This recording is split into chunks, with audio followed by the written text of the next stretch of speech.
और दूसरी बात और एक और बताई, बोले कहीं कोई संसार में जीते जी भागवत की कथा को सुन ले तो सुन ले, अगर कहीं ना भी सुन पाए कहीं उसके निमित्त उसका नाम से संकल्प लेकर के अगर कहीं कोई कथा को श्रवण करे तो इस लोक को छोड़ करके परलोक को भी सिधार गया हो तो भी उसका कल्याण हो जाता है। ऐसा कभी हुआ? बोले हाँ। उस समय बड़ा दिव्य गोकर्णोपाख्यान श्रवण करवाया। धुंधकारी जैसे महापापी का भी कल्याण मरने के बाद में कथा श्रवण करने से हो गया। बाबा इस कथा को सुने तो कैसे सुने? तो महात्म के 6वें अध्याय में कथा श्रवण करने की बड़ी दिव्य विधि के बारे में भी बताया। किसी के मन में विचार आए तो योग अनुभवी पंडित के पास पहुंचे, दिव्य मुहूर्त पूछे और शुभ मुहूर्त पूछने के बाद में उस मुहूर्त में भागवत कथा का आयोजन करें।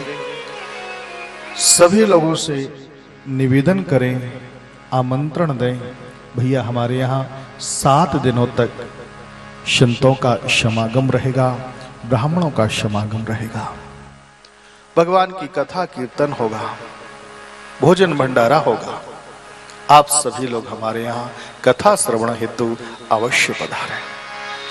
7 दिन का टाइम ना हो तो कोई बात नहीं, 3 दिन आ जाएं, 2 दिन आ जाओ, 1 ही दिन आ जाओ, नहीं टाइम हो तो 1 घंटे भी आ जाओ, 1 मिनट भी आ जाओ तो भी तुम्हारा कल्याण और हमारा भी कल्याण होगा।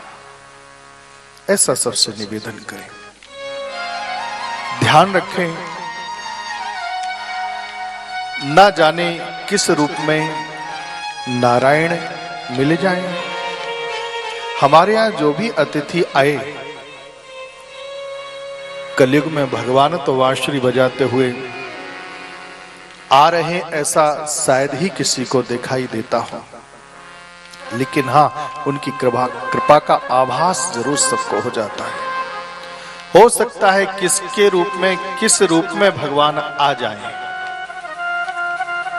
चींटी से लेकर के हाथी पर्यंत तक सब में परमात्मा का स्वरूप समझे। सबका स्वागत और सम्मान करें। हमारे द्वारा कोई ऐसा व्यवहार ना हो जाए किसी को आघात पहुंचे।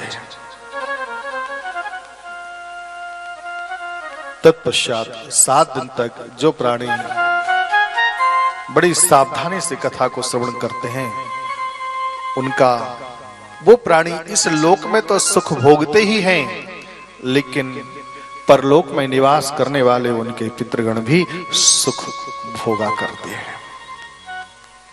बड़ी दिव्य विधि के बारे में बताया गया।